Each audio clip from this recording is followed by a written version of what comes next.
Good morning, y'all. It's time to milk the goats.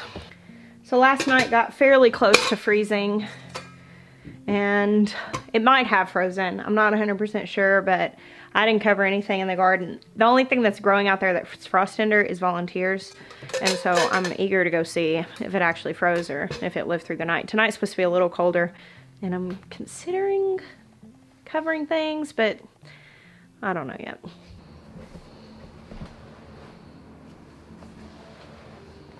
Hey girls, good morning. Bottle babies in my milk stall. Come on, y'all wanna come out? Go on. With Ruth and her little boy in this other stall. I had to put the bottle babies up in here last night. You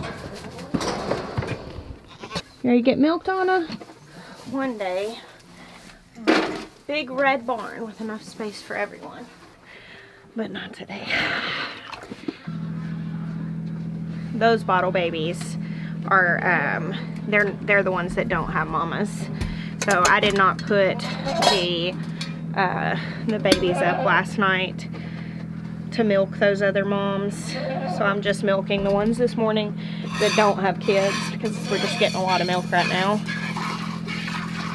And those bottle babies don't necessarily have to go up, but it's just that last night was kind of chilly and they don't have mamas to like direct them into the barn where it's warmer, you know, or to snuggle up against. And so I like to put them all up together to make sure they have a place out of the wind or if it starts to rain. And they're getting old enough now that that's not really that much of a concern. We still do have that little Pearl. She's still really small and young, so I like to put her in here. It was a cold night, but it sure is a beautiful morning. And it's supposed to be a beautiful day. I'm hoping to get a lot done around the farm today. Spring, you know, there are so many rainy days that whenever you actually get a nice, dry, sunny one, I end up working outside all day. And it's not too hot to do that. I just try to make the most of it.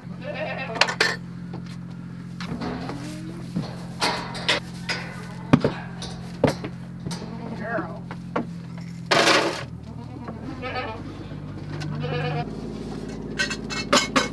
Surprised the farm's not louder. It's a little early. Sometimes, man, whenever he goes and fires up the four-wheeler or the tractor and starts bringing feed around, it's like this symphony, this chaotic symphony of morning bring me my breakfast song. So I've had several people ask me recently why you have to strain the milk when you bring it in. And when you're hand milking into an open container like this, there's just always a chance of things like a hair falling in or whatever. And this is just another step to make sure that you're drinking clean milk. As long as you wash everything, I mean, it's not just like a super common thing for there to be much in it, but I don't mind taking the extra step just to make sure. I barely fit.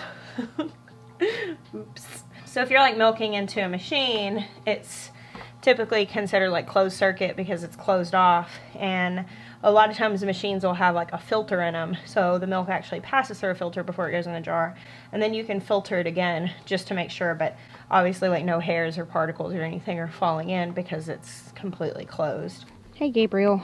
Hey buddy. Hey buddy. Oh, you want belly rubs? Okay, there's the belly rubs. Oh, that's a happy dog. Hey girls. Hey girls, come here. Come here.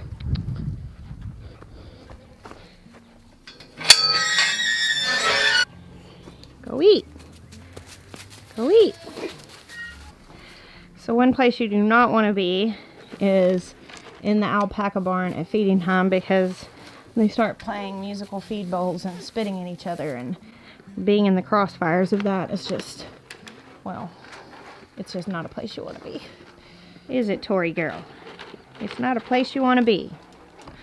Jeremiah's actually caught a mouthful of alpaca spit in that situation before, and I think he's pretty traumatized by it. Like, if I bring it up, he like shudders. I was just telling them how being in the crossfires of the alpacas while they're eating is a dangerous place to be.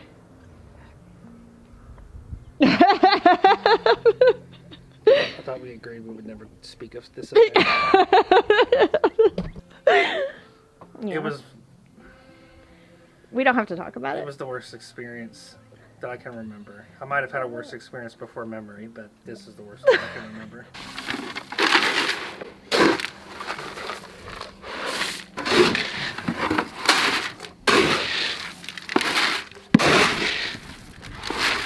Little homestead tip. The best feed storage that we have found are deep freezers that don't work anymore, and they're so easy to get. People are often getting rid of them for your cheap, and if you I mean, you might end up with some because they don't, a lot of times the cheaper smaller ones, they don't last forever, but they're watertight and rodent proof.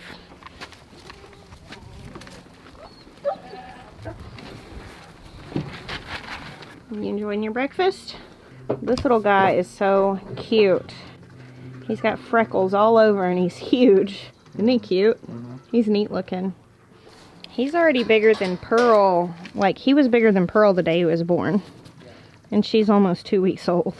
Of course, she was a triplet and the littlest of triplets. And he is a singleton, but that's a big kid. Look at him. He is massive.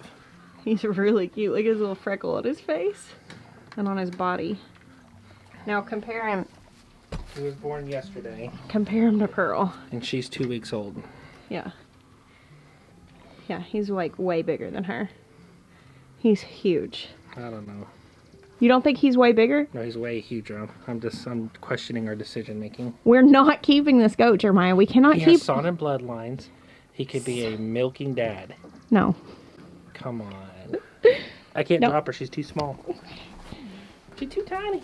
Oh, go, darling. He is beautiful. But no, we're not keeping him. I think YouTube should vote on it. No, don't you. They'll tell us to keep it. Cow, Jeremiah. Cow. What's a cow? I have cut down all my goats. You cut him down with a sword? Like a samurai? I didn't know you were such a brutal warrior. Oh my gosh. Listen, I was ruthless in downsizing my goat herd. I still am being. I'm rehoming lots of goats so we can move a small herd that will cover our milk needs, and then we're going to get a cow. And I'm going to have a small goat herd and a cow. Just saying. Have you ever seen... When did this happen? When did you become the person petitioning to keep animals we don't need? I'm just saying. You're not going to feel that way about him when he's big. That's yeah, what... I will. How do you know? How do I know what? That we wouldn't be best friends. I'm done with you. I've heard this before, guys. He is massive. And fluffy.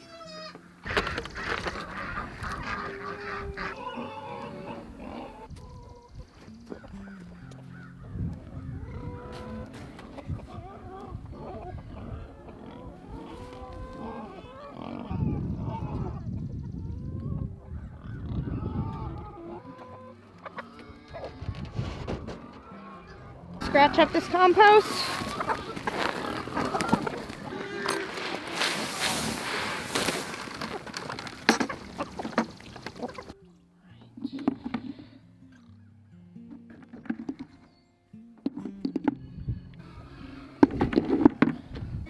These eggs are so pretty. That one was still warm. So I've been coming in the high tunnel and watering these beds down really well, just to make sure that they're holding a lot of moisture. Just making sure that the soil's doing well, because it'll be time to start planting out here very soon. I might even get to it today and do a little rebel planting before my frost date is over. It's not really rebel planting, it's in a high tunnel. I can close it up. It's a small risk, but not much. However, I may be doing a little rebel planting in the front. I've been known to tuck some seeds in here or there before the frost is over. Actually, that reminds me, I wanted to go see if my stuff up there froze last night. We can actually cut through here. Hey ducks. The Cayuga ducks actually started laying, and they lay these really neat dark gray eggs, but they lay willy-nilly, like they're just randomly all over this whole area, which is like, I mean, almost an acre. So it's like an Easter egg hunt trying to find them. Hey Ross Poldark. He's not even going to talk to me. Got happy ducks splashing around in the creek over here. Hey little ducks.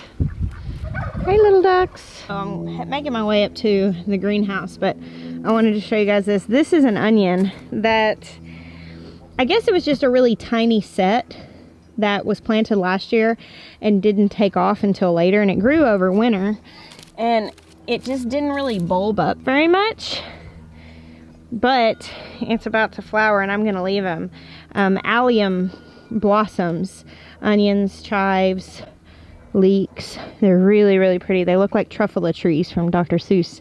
And I just figured I'd leave that there and it would just be a little pretty thing to look at in the garden. Oh yeah, it froze last night. These are all lilies that had started to come up and they're damaged. But my beans look fine. Well, that's weird. Maybe, no, they did get a little frost damage last night. Weirdly, like some of them seem okay, whereas some of them seemed mushy. That means it was a really mild freeze because it wasn't enough to really settle into all of them. Thankfully, I did close the greenhouse up and didn't leave all those tomatoes and stuff on the front porch. That would have been a bummer. And even though it is still fairly chilly outside, it is almost 80 degrees in here. This greenhouse works, I'll tell you that much. I'm gonna turn the fan on in here and get the air circulating. It's supposed to be really sunny today. That's the hardest thing. I already actually fried some plants because it was a nearly freezing night and I closed it all up. And even with these vents that automatically open over a certain temperature, it was still, it just got so hot in here. It was like 120. It's like 50 degrees Celsius. Some of my plants just dried up. Now I've been like super hyper vigilant about making sure I get out here and get it open even on cool mornings, because if it's sunny it can kill my plants. Look at these little babies. Are they not so cute? Oh my gosh, look at this. That's just a seed that got dropped in there. Isn't that funny? I don't know what it is. It's not even in soil and it's trying to grow. I love the little nasturtium seedlings. I like how seedlings are individual and noticeable even from when they're really small. I remember being a little kid. This is just something that like stands out in my memory. I remember it was like elementary school. And I remember the weather and being the time of year, like this time of year, where you had to like wear layers in the morning because it was very chilly out. But then like by recess time, it was warm. It was, you know, if you're gonna be playing, you're gonna be burning up. And I remember being so frustrated with this time of year because I always remember I was always cold in the morning because I wouldn't have enough clothes on, and then I was always hot in the afternoons and I couldn't play because I had too much clothes on for that. And it's hilarious. I always think of that now whenever it's the time of year where if I don't remember to shut my greenhouse up, I could lose every plant in it because it's getting below freezing. And you can't quite plant things out yet because they'll die.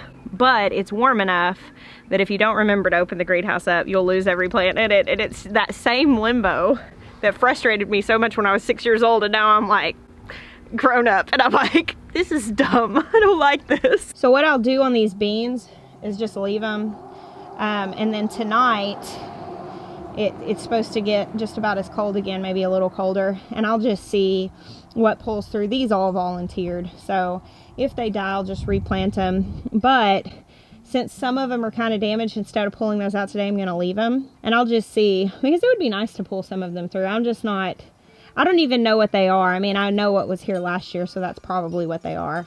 But I don't know which is which. There was like 3 varieties here. I was gonna plant a different variety here until these came up. So I'd be willing to let them grow, but I'm not super attached to them. So I'll just wait till after tomorrow before I thin them out. Now these I did plant. You can barely see these coming up. These are Beauregard sweet peas from Row 7 Seeds. And I'm trying a couple of their things this year. And these are all starting to sprout, so that's good to see. But those can withstand a frost. They're frost hardy, so I'm not worried about them. Really, the back and forth, like the teeter-totter weather, where you're dealing with below freezing at night and early morning, and then, you know, hot enough to burn up in a greenhouse in the afternoon. The reason why I think I have such a hard time with it is because I'm just really ready to plant. And it takes a lot of self-control when it's 80 degrees in the afternoon and you're like working out, working in the soil, and you're, you know, like you're getting the farm stuff done, you're breaking a sweat, you're having to put on shorts, and it's like, yeah, it's growing season, but not really. Don't plant anything because it'll die. For some reason, like the impatient part of me has a really hard time reconciling that. So I'm out here, and really what I'm telling myself over and over is, you can wait 2 more weeks, you can wait 2 more weeks, you can wait 2 weeks is not that long. Just wait, put it in, and you can put it in once and not have to replant it. And I'm like talking myself down.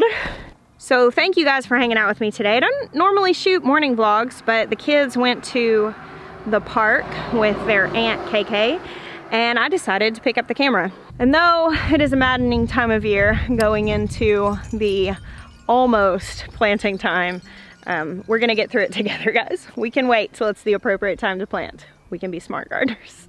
I bless you. Until next time.